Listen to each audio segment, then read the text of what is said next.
시작 전에 인사를 못 나눈 것 같아요. 그렇죠? 네, 우리 센스 있게 우리 김영아 집사님이 찬양으로 바로 예배로 인도해 주셔가지고 어려움 없이 표 안 나게 예배를 시작했던 것 같아요. 네, 우리 한번 인사 한번 나누어 볼까요? 어떻게 인사할까요? 증인으로 사셨습니까? 네, 한번 옆에 인사 한번 나누어 보겠습니다. 증인으로 사셨습니까? 대답을 들으신 분이 계십니까? 거의 대답을 아마 못 들으실 것 같아요. 여러분 증인으로 사셨어요? 아유, 아멘. 감사합니다. 여러분, 우리는 그냥 있는 것만으로도 증인이죠. 여러분 계셔야 되는 자리에 잘 지켜주시는 것만으로도 우리는 그냥 보내시는 하나님 나라의 뭐라고 할까요? 대사들 아닙니까? 있는 것만으로도 그냥 우리는 그리스도의 편지가 됩니다. 그래서 여러분 그 자리를 잘 지켜주시되 부활의 소망을 끝까지 가지고 믿음의 확신을 가지시고 저도 여러분도 아름다운 향기로운 편지로 이 시대를 장식해 나가는 우리 성복교회 믿음의 식구들 또 흩어져서 예배 드리시는 모든 분들 다 되시기를 주님의 이름으로 부탁드립니다. 한 강연자의 이야기를 들었어요. 그런데 이 강연자는요, 여러분 너무나 잘 아시는 분입니다. 이름은 밝히지 않겠습니다. 근데 이 강연자가 어떤 이야기를 했냐면은 나 별로 안 행복해. 그런 이야기를 하는 겁니다. 근데 제가 봐도 이 강연자는 정말 행복할 것 같아요. 많은 사람들이 알아주거든요. 유명하거든요. 또 매스컴에도 자주 나오거든요. 그러면은 여러분 이 사람의 삶이 얼마나 또 윤택하겠어요. 제가 봐도 이 사람은 행복한 사람인데 이 사람은 행복하지 않다라고 이야기하는 겁니다. 많은 곳에서 부르는 거죠. 이런저런 이야기 좀 해주세요. 이런 주제들을 가지고 좀 이야기해 주세요. 우리 회사에 우리 사원들을 좀 교육 좀 해주세요. 이러니까는 가서 강연을 하고는 어마어마한 돈을 가지고 또 오는 거예요. 여러분 그런 이야기를 들으면 얼마나 한편으로는 부러워요. 그런데 그분이 왜 나는 행복하지 않다라고 이야기를 하는가 하면은 이런 이유예요. 사람들이 다 기대를 한다는 거죠. 기대를 하고 또 무언가를 내가 위로를 좀 얻기를 원하고 좀 뭔가 도움이 되기를 원하고 이런 많은 기대 가운데 나는 이 사람들에게 그 기대하는 만큼의 무언가를 또 줘야 되니까 생각해 보니까 이게 너무 부담되는 일이다 라는 거예요. 그래서 나는 결론적으로 행복하지 않아 이렇게 말을 하는 걸 들었어요. 그래 이 사람은 그러면 언제 행복할까? 그 이야기를 스스로가 하는데 언제가 행복했는가? 여러분 지금이 행복하세요? 아니면 과거 10년, 20년에 살아가셨던 과거의 좋은 기억들 이거 생각하면 행복하세요? 여러분 뭐가 행복하십니까? 감사합니다. 지금 행복하다. 제가요 그 이야기도 듣고 싶었어요. 지금이 행복해야죠. 지금이 행복해야지 지난 과거도 행복하고 그렇죠. 그런데 많은 사람들이 뭐라고 말하는지 아세요? 신앙을 갖지 않는 사람들은 지금 행복한 순간을 기억을 못해요. 언제 이야기를 하는가? 지난 과거를 자꾸만 들춰내는 거예요. 자꾸만 들춰내서 그때가 행복했지. 과거에 자꾸만 연연해 하면서 산다는 거예요. 그런데 여러분 제가 마음에 이런 기대를 가지고 있어서 여러분 그렇게 말씀해 주셨는지 여러분 현재 지금이 행복하다. 진짜 너무 진짜 감사합니다. 그런데 여러분 이 강연자가 어떤 이야기를 하니까 어떤 이야기를 하느냐 하면은 현재 내가 행복하지 않다라고 이야기를 했잖아요. 그런데 이 강연자가 하는 말은요. 내가 무엇을 많이 준비해서 이 사람들에게 좋은 이야기를 해주고 격려를 해주는 것도 물론 기쁜 일이고 행복한 일이지만 내가 아무런 스스럼 없이 이 사람에게 그 마음을 내가 들여다보면서 그냥 아무렇지 않게 그냥 대수롭지 않게 그냥 한마디 이렇게 던졌는데 그 사람의 마음이 격려가 되고 위로가 되고 힘이 되고 그리고 새 용기를 가졌던 그 사람의 모습을 보니까 내가 그때가 너무너무 보람되고 행복했던 것 같아요 하는 그런 강연자의 한 고백 아닌 고백을 들은 적이 있어요. 여러분 지금 행복하시다라고 말씀해 주셨는데 지금의 행복을 또 잘 기억해 주시고 순간순간이 나에게는 의미가 있는 너무너무 좋은 시간이다라는 것을 기쁨으로 여기에 믿음이라는 것을 합쳐서 하나님께 올려드리는 여러분의 삶의 고백이 되시기를 축원합니다. 여러분, 우리 주님께서, 우리 하나님은 언제 행복하셨을까? 그 생각이 들었어요. 하나님은 언제 행복하셨지? 언제 행복하셨을까? 우리 예수님은 언제 기쁘셨을까? 성경에 보면은 주님 기뻐하신 순간순간들의 모습도 많이 기록되고 있지만 하나님께서 가장 먼저 기뻐하셨던 그 순간은 아마 세상을 처음 만드시고 내가 보기에 너무너무 좋다라고 말씀하셨던 그 순간이 아니었을까? 그 생각이 들었어요. 그런데 그것보다 더 넘어가서 하나님께서 너무너무 기뻐하셨던 그 순간, 바로 여러분을 지으시고 나서 내가 심히 좋았다라고 하셨던 그때 그 순간이 우리 하나님께는 가장 행복하셨던 순간이 아니셨을까라는 생각을 합니다. 여러분, 가장 행복하셨던 순간이 언제셨어요? 주님께서 우리를 지으시고 기뻐하셨던 것처럼 아마도 여러분도, 모든 사람들은요, 나 닮은 자손이 태어났을 때 아마 그때가 가장 행복하지 않았을까라는 생각을 한번 동일하게 해보게 되었습니다. 그런데 여러분, 우리가 이렇게 가족 안에서, 가정 안에서 기뻐하는 일도 있고 행복한 순간들을 많이 경험하기도 하지만 또 가족 때문에 가정 안에서 일어나는 여러 가지 얽힌 많은 일들 때문에 우리는 행복하지 않은 순간도 있다는 거예요. 여러분, 그렇죠? 우리 가정 안에 늘 좋은 일만 있지는 않아요. 가정 안에 어려운 일도 있고, 그래서 가정이 깨어지는 요즘 많은 세상 속에서 나타나는 일들이 얼마나 많아요. 가슴 아픈 일들이 얼마나 많이 있습니까? 여러분, 성경에도 그런 일들이 왜 없었겠습니까? 성경에도 그런 이야기들이 있어요. 한 예를 한번 소개해 볼까요? 아브라함과 여러분 조카였던 롯의 관계, 여러분 아시잖아요. 그에게는, 아브라함에게는 아직 자식이 없을 때, 그랬는데 그에게 피부치인 유일한 롯이라는 사람이 있지 않았습니까? 그런데 이 피부치 같은 이 롯과 잘 지냈어요. 그리고 땅에서 정착을 해서 아름답게 잘 살아갔죠. 그런데 살아가는 삶의 여정 가운데 재산이 막 불어나게 되었습니다. 그런데 재산을 감당할 수가 없는 거예요. 왜냐? 재산보다 땅이 더 커야 되는데 땅이 더 적은 거예요. 그러니 안 되겠다. 이 조카를 불러서 우리가 이 땅을, 이제 재산을 분배해서 우리가 각자 살 길을 살아가야 되겠어. 이렇게 제안을 했죠. 그런데 그 안에 어떤 일이 있었는가? 아브라함의 종들과 롯의 종들이 서로 막 심하게 다투는 이야기가 창세기 13장에 기록되고 있거든요. 야, 안 되겠다. 우리 서로 갈라서서 갈 길을 가야 되겠어. 이제는 떠나야 될 때가 온 것 같아. 그래서 롯과 아브라함이 갈라지기로 했잖아요. 그러면서 아브라함이 그러잖아요. 너가 좌하면 나는 우할게. 네가 우하면은 나는 좌할게. 너가 가고 싶은 땅을 먼저 선택을 해. 다음에 나는 내가 갈 길을 선택하겠다. 그렇게 해서 롯이 선택한 땅이 여러분 어느 땅이었습니까? 이 소돔이라는 땅이었어. 소돔. 그냥 볼 때는 얼마나 아름답고 얼마나 기름지고 사람들의 모든 집중이 다 관심되는 그런 땅을 이 롯이, 삼촌은 그냥 뒷전이고 땅을 먼저, 좋은 땅을 선택하지 않았어요. 그리고 떠나가지 않았습니까? 그런데 거기서 잘 살아가면 얼마나 좋겠어요.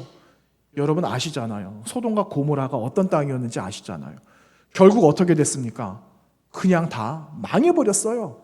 흔적도 찾아볼 수 없어요. 지금은 이런 땅에서 애타게 살아가고 있는 조카를 위해서 아브라함은 또 마지막까지 이 조카를 구해내기 위해서 이 땅의 의인을 찾기 위하여 하나님 앞에 또 엎드리지 않습니까? 하나님 앞에 엎드려서 의인을 찾고자 했는데 그 의인을 찾지 못했어요. 결국은 이 롯의 가족을 피신시켜야 되는 지경에 이르게 되었습니다. 여러분, 그뿐입니까? 나중에 어떻게 됩니까? 롯으로부터 모압과 암몬이라는 자손이 세워지게 되잖아요. 모압과 암몬이 세워져서 결국은 이스라엘의 발목을 잡는 역사 가운데 얼마나 어려움을 주는, 여러분, 이러한 일들이 한 가정사에서부터 시작된 이 참 웃지 못할 너무너무 안타까운 역사가 여러분 성경에도 기록되어지고 있습니다. 그런데 여러분, 왜 하나님께서는 그래도 여러분을 사랑하실까요? 왜 저를 사랑하실까요? 아니, 에덴 동산에서 하나님의 약속을 파기했던 아담과 하와를 그냥 쫓아내시면 되셨을 걸, 왜 그들을 쫓아내시면서까지 가죽옷을 입히셔가지고 보내셔야만 했을까요? 그리고 또 여러분, 왜 아브라함은 끝까지 그 조카 롯을 책임져야만 했을까요? 그냥 떠나도록 내버려 두어도 될 것을 왜 그렇게 했을까요? 여러분, 주님은 왜 부활 이후에 또다시 우리를 찾아오셨을까요? 그리고 우리에게 부탁하시는 것, 왜 교회에게 이런 말씀을 주시고 성도된 저와 여러분에게 왜 이런 말씀을 또 들려주시는 건가 하는 겁니다. 여러분, 그것은 그리스도 예수의 부활을 믿어라 하는 거예요.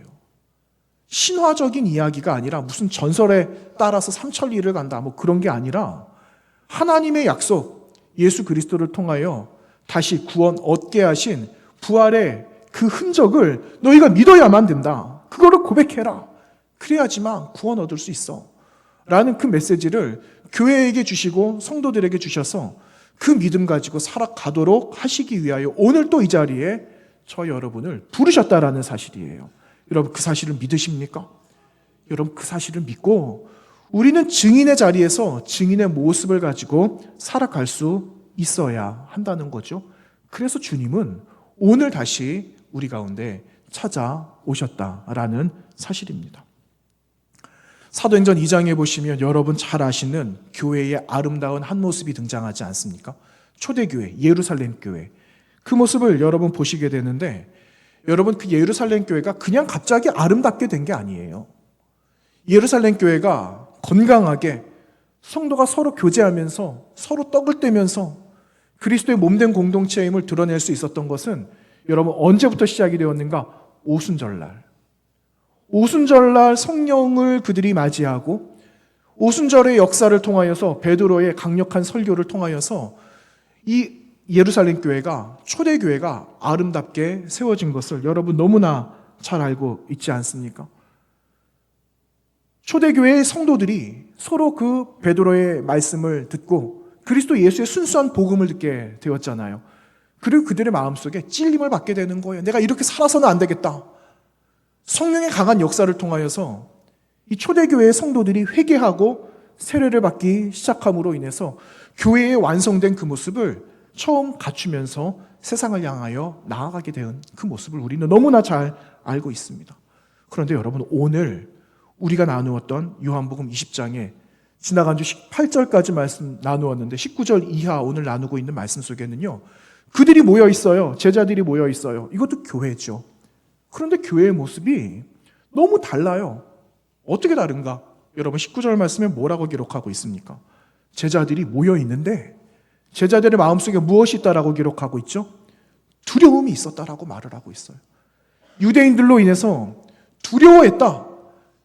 그래서 문을 모조리 다 꼭꼭 잠근 채 세상과 그냥 단절된 삶을 살아가고 있는 교회의 또 다른 모습을 보고 있다라는 겁니다. 여러분, 그때 누가 찾아오시죠? 누가 찾아오셨습니까? 문을 다 걸어 잠궜는데 그럼에도 불구하고 이 모든 환경을 초월하시는, 부활하신 주님께서 나타나신 거예요. 그리고 그들에게 무엇을 주셨는가?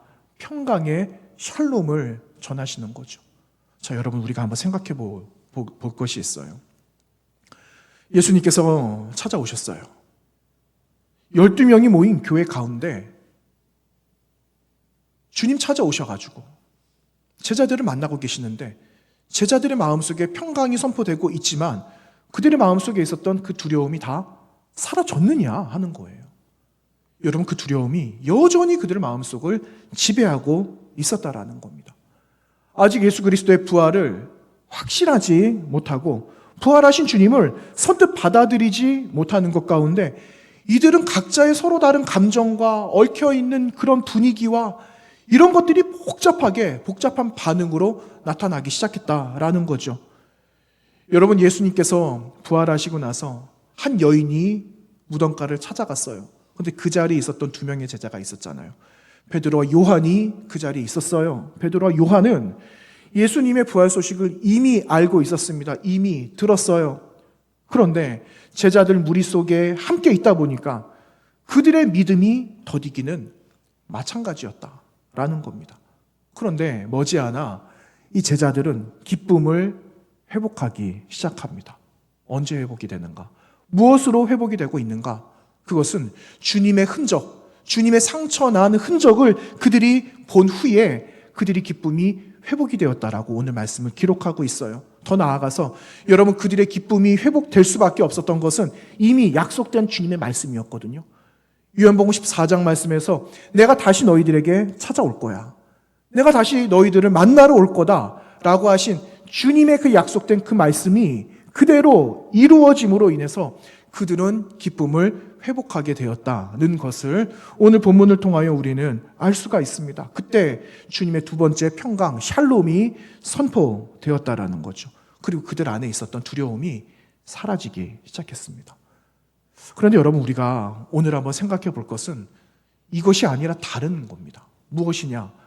아니, 주님께서 상처난 모습으로 찾아오셨다는 거예요. 아니, 주님은 완벽하게 완성된 흔적 없는, 고통의 흔적 없는 그 모습으로도 찾아오실 수가 있으셨을 텐데 왜 주님은 손과 발에 난 상처를 그냥 그대로 옆구리에 난 창자옥을 가지고 그 제자들을 고난의 흔적을 가지고 그대로 왜 찾아오셨는가 하는 겁니다. 여러분, 오늘 여기에 대한 초점을 맞추어서 한번 주님을 묵상해 보았으면 좋겠습니다. 여러분, 한 여성 신학자가 이렇게 말한 게 있어요. 그 낸시 아일랜드라는 한 여성 신학자인데 이 여성 신학자는 장애를 가지신 분이었다, 이렇게 말을 합니다. 그러니까 장애를 입은 여성 신학자의 입장에서 말하기를 상처난 예수님, 상처난 것을 보여주시는 그 예수님을 어떻게 표현하는가? 장애를 가지신 하나님이다, 이렇게 표현을 한 거예요. 그러면서 그분이 이런 입장의 내용을 말합니다. 부활하신 예수님의 몸에는 못자국과 옆구리의 상처 등 십자가 처형으로 인한 손상이 그대로 남아 있었고 그럼에도 제약을 받거나 차별을 겪지 않는 몸이었다, 이렇게 말을 해요. 그리스도의 부활은 우리의 일반적이지 않은 몸과 그로 인해 때때로 힘겹게 살아가는 우리의 몸이, 그러니까는 장애를 가지신 분들을 대변하고 있는 거죠. 우리가 편하지 않은 이 몸을 가지고 있다는 걸 말해요. 그런 우리의 몸이 하나님의 형상에 충분히 참여하고 있다는 희망을 제공하며 그분의 본성이 사랑, 정의와 연합의 편에 서 계신 하나님을 우리의 경험, 장애에 연속되는 이러한 삶 속에서 그 하나님을 만날 수 있습니다 라는 희망의 메시지를 이 여성 신학자 낸시 아일랜드라는 장애를 가진 한 여성 신학자의 입장에서 말하고 있는 메시지라는 거예요. 여러분, 이 말씀을, 이 메시지를 여러분 들어보시니까 어떠세요? 우리는 지금 장애를 갖고 있지는 않아요. 여러분, 어떤 통계를 보니까 선천적으로 가지고 있는 이 장애를 안고 태어나는 사람은 대략 한 10% 초반이라고 이야기를 합니다. 그러면 나머지 사람들은 어떻게 되는가? 후천적인 환경과 여러 가지 여건을 통해서 이 장애를 안게 된다라는 통계가 있어요. 그러니까는 우리가 처음부터 가지고 태어난 이 몸은 아니지만, 장애는 아니지만 살아가면서 겪게 되는 많은 재해, 이런 것들을 통해서 대략 한 85% 이상, 한 87% 본 것 같아요. 이렇게 후천적인 장애를 안고 살아가게 된다라는 통계를 보았어요. 그들의 입장에서 볼 때 여러분, 이 장애를 가지고 우리에게 찾아오신 예수 그리스도, 부활하신 주님의 이 몸으로 찾아오신 그분은 우리에게 너무너무 대단한 위로가 되고 상당한 위로가 된다라는 그 메시지를 한 여성 신학자의 입을 통해서 듣게 된다라는 거죠. 자, 여러분 생각은 어떠세요? 여러분, 예수님은 오늘 이 시간에 다시 찾아오셨을 때 왜 이러한 아픔의 흔적을 가지고 여러분을 찾아오셨을까 하는 거예요. 그 흔적의 상처를 가지고 왜 나를 찾아오셨지? 왜 더 불완전한 모습으로 왜 나를 찾아오셔야만 했을까? 라는 그 질문을 여러분들에게 드리는 겁니다. 여러분, 마음으로 한번 대답해 보시기를 바랍니다. 여러분, 여기에는 새로운 희망이 있어요. 하나님께서 여러분의 연약함을 아신다는 거예요. 저의 연약함을 아신다는 거죠. 세상 속에서 드러낼 수 없는 너무너무 수치스러운 이 아픔과 연약함들을 주님께서 아신다는 거예요.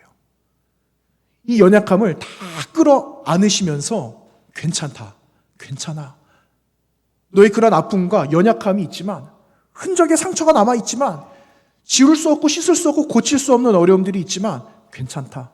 나도 그 아픔을 가지고 있어 하는 그 상처를 가지시고 지금 여러분 앞에, 저 앞에, 이 땅에 있는 많은 교회와 성도들 앞에 주님이 오늘 그 모양으로, 그 모습으로 나타나셨다라는 거죠. 여러분, 그러면 우리가 해야 될 게 무엇이 있을까요? 먼저는 나의 연약함을 인정하는 거예요. 하나님, 저에게 이런 연약함이 있어요. 그 연약함을 그대로 안는 겁니다. 그 연약한 가운데 내가 그 연약한 예수 그리스도를 다시 영접하게 되면, 그분을 내 주님으로, 부활의 주님으로 영접하게 될 때 그 속에 담긴 진짜 부활의 의미가 무엇인지를 발견하게 된다는 거예요. 그 부활에 담겨져 있는 의미를 통하여서 새로운 소망을 갖게 된다라는 겁니다. 그래서 여러분, 우리 안에 있는 연약함, 여러분 안에 있는 드러낼 수 없는 상처들, 그것이 여러분 오히려 소망을 주는 메시지가 된다라는 사실을 여러분 기억하시기를 바랍니다. 여러분, 그걸 가지고 하나님 앞에 나아가세요. 그 아픔을 하나님께서 받아주십니다. 그 아픔을 다 끌어 안아주십니다. 그리고 나도 너와 같은 아픔을 가지고 있어. 우리 같이 이 아픔을 함께 끌어안자. 함께 그 아픔을 가지고 새로운 소망 가운데 함께 나아가자. 이 말씀을 우리에게 오늘 들려주시기 위하여 오늘 이 자리에 찾아오셨다라는 사실입니다.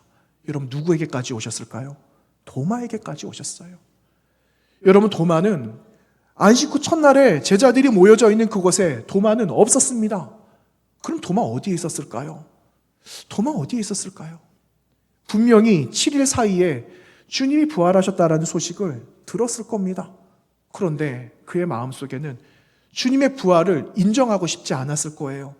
그래서 내가 가고 싶은 대로, 내가 생각하고 싶은 대로, 내가 있을 만한 곳을 찾아서 주님의 부활을 인정하지 않고 부인하는 자리에 아마 도마는 있었을지도 모릅니다. 그 자리에 여러분, 우리는 있지 않았을까요? 그런데 주님은 누구를 기다리셨다고요?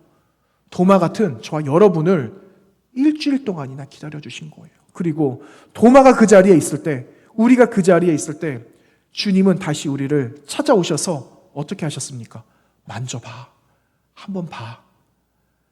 기꺼이 손과 발을 내어 보여주시고 옆구리에 찔린 창의 흔적을 보여주시면서 주님은 만져봐라, 확인해봐라, 이렇게 말씀하시면서 우리에게 위로로 다가오셨다라는 사실입니다. 여러분, 그분이 부활하신 예수 그리스도예요. 여러분을 위해서, 저를 위해서, 우리 모두를 위해서 십자가에 달리시고 십자가에서 영원한 구원의 생명을 주신 그분, 하나님의 아들 되심을 여러분 믿으시면서 그 하나님이 나의 하나님 되심을 여러분 고백하시는 오늘 두 번째 부활의 아침이 되시기를 바랍니다. 여러분, 도마가 어떻게 고백을 합니까? 주님을 만난 다음에 도마의 고백이 오늘 말씀에 기록되고 있습니다. 뭐라고 기록하죠? 그가 어떻게 고백하죠? 이르되 나의 주님이십니다. 나의 하나님 되십니다. 라는 그 고백을 오늘 28절 말씀에서 도마는 고백하고 있습니다. 여러분, 더 놀라운 게 있어요. 주님께서 이 아픔을 가지고 우리 같이 아픔을 끌어안고 함께 하나님 나라에 이르기까지 함께 가자, 이 말씀도 우리에게 주시지만 더 놀라운 복음의 말씀이 여러분 선포되고 있는데, 여러분 그 말씀 한번 보시겠습니까? 20장 31절 말씀이에요. 우리가 오늘 29절까지 나누었는데요, 31절 말씀에 보시면 중반절 시작되는 부분에 이렇게 기록합니다. 너희로 예수께서 하나님의 아들 그리스도이심을 믿게 하려 함이요, 또 너희로 믿고 그 이름을 힘입어 무엇을 얻는다고요? 생명을 얻게 하시려고 오늘 이 자리에 찾아오셨다라는 사실이에요. 여러분, 이 말씀이 어떤 말씀입니까? 요한복음 3장 16절에 기록된 말씀이에요. 이는 그를 믿는 자마다 멸망하지 않고 영생을 얻게 하시려고 오늘 우리 가운데 찾아오셨다라는 강력한 이 메시지를 오늘 이 시간에 저 여러분에게 들려주시기 위하여 다시 주님은 연약한 몸으로, 하지만 가장 완성된 모습으로 오셨다라는 사실입니다. 여러분, 이 고백이 저와 여러분의 고백, 도마의 고백이 하나님께 올려드리는 확신 있는 믿음의 고백이 되시기를 주님의 이름으로 축원합니다. 여러분, 죽음을 바로 눈앞에 둔 어떤 한 사람의 사연이 있어요. 그런데 보통 이런 경우에 놓이게 되면은 주변의 말과 주변에 아무리 여론이 있어도 거기에는 별로 관심이 없습니다. 왜냐하면은 그 사람에게 가장 중요한 거는 믿음의 문제거든요. 내가 살 것인가 말 것인가. 그리고 지금 내가 산다면, 내가 앞으로 더 살아갈 날이 있다면 이제는 내가 어떻게 살아갈 것인가. 이에 관한 믿음의 문제가 이 사람에게 달려있기 때문에 주변의 말과 여론과 세상 돌아가는 이야기는 별로 그 귀에 들려오지 않습니다. 사랑하는 한 친구가 중한 병에 걸리게 된 겁니다. 그래서 자신이 출석하는 이 교회 목사님에게 이 친구의 사연을 소개를 했어요. 그러면서 목사님, 나의 사랑하는 친구에게 한번 방문을 한번 해주시면 안 되겠어요? 이야기를 한 거죠. 요청을 한 거죠. 쉽게 말하면 우리로 말하면 신방 한번 가주세요. 이렇게 부탁을 한 겁니다. 그런데 이 환자는요, 믿음의 경험을 해본 적이 없어요. 쉽게 말하면 교회를 다니는 사람이 아니었다라는 거예요. 이 환자가 머리가 너무 아팠답니다. 그래서 병원을 찾았어요. 병원을 찾았는데 이 수술을 할 수 없을 만큼 머리에는 이 종양이 자리를 잡게 된 거예요. 너무너무 머리가 아팠던 거죠. 그래서 이 악성 종양이 원인이었구나라는 것을 알고 죄송하지만은 살 날이 이제 얼마 남지 않았습니다. 이렇게 해서 남겨져 있는 삶을 이렇게 정리하도록 권유를 받았답니다. 근데 그 가운데 이 목사님이 오시게 된 거예요. 어려운 수술을 하게 된 거죠.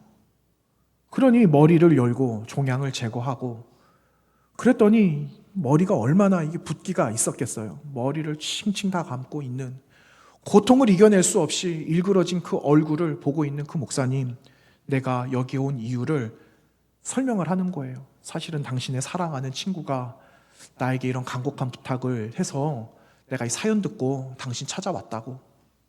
주변에는 가족들이 아버지의 손을 꼭 붙들고 있는 겁니다.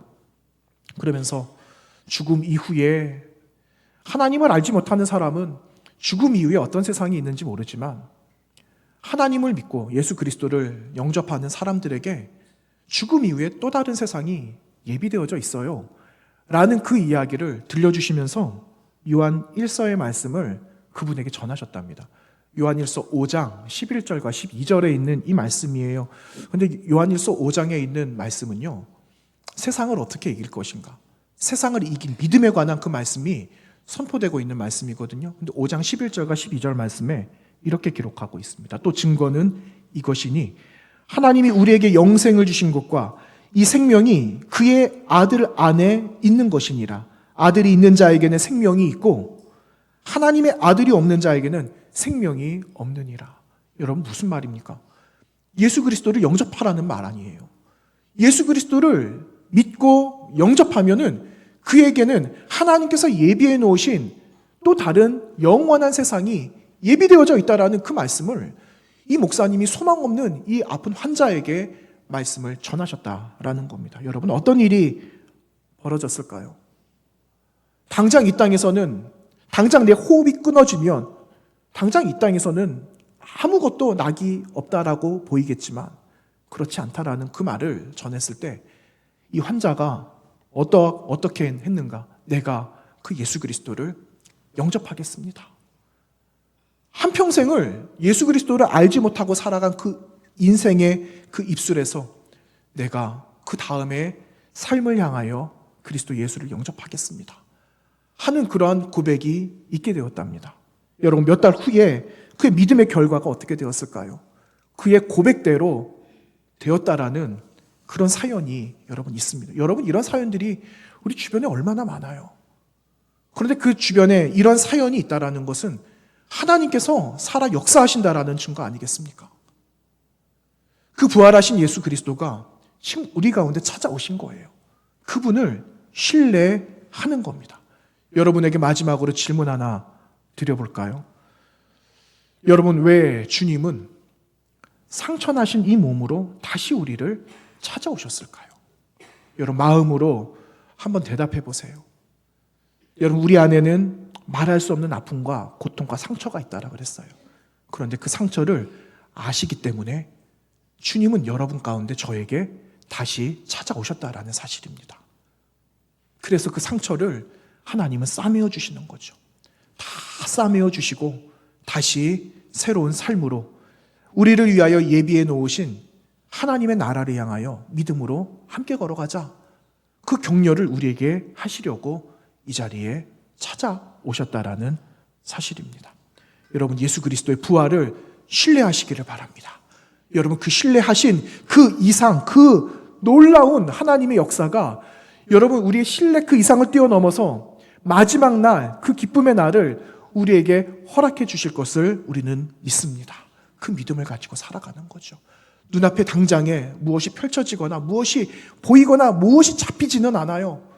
그런데 하나님께서는 내가 있는 이 자리에 나를 증인으로 세워주시고 증인으로 살아가도록 하시는 그 역사의 모든 순간들을 통하여 내가 신뢰한 것 이상의 놀라운 기쁨의 그날을 우리에게 허락해 주신다라는 사실입니다. 그 믿음을 가지시고 여러분, 이번 한 주간도 승리하시면서 살아가시고 여러분을 통하여서 세상에 죽어가는 많은 영혼들이 새로운 소망을 가지고 부활의 증인으로 거듭나는 놀라운 능력 있는 삶을 살아가는 이번 한 주와 우리 모든 성도님들의 삶이 되시기를 주님의 이름으로 부탁드립니다.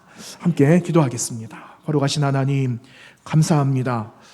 우리 눈앞에 펼쳐져 있는 이 삶을 돌아보면은 흑암과 어둠뿐이지만 그럼에도 불구하고 주님은 상처난 이 모습을 가지고 우리에게 찾아오셔서 우리를 위로해 주시고 나의 모든 상처난 이 모든 것들을 다 끌어안으시면서 우리에게 소망을 주신 하나님 되심을 믿습니다. 우리가 그 부활하신 예수 그리스도를 믿고 신뢰하면서 이번 한 주뿐만 아니라 남겨져 있는 모든 삶도 능력 있게 살아가는 거룩한 증인된 삶을 넉넉히 살아가게 하여 주시옵소서. 우리의 모든 결단 가운데 하나님께서 보듬어 주시는 주님의 마음을 안고 세상 끝날까지 주님과 영원히 동행하기를 원하오니 주님 도와주시고 동행하여 주옵소서. 예수님 거룩하신 이름으로 기도하옵나이다. 아멘.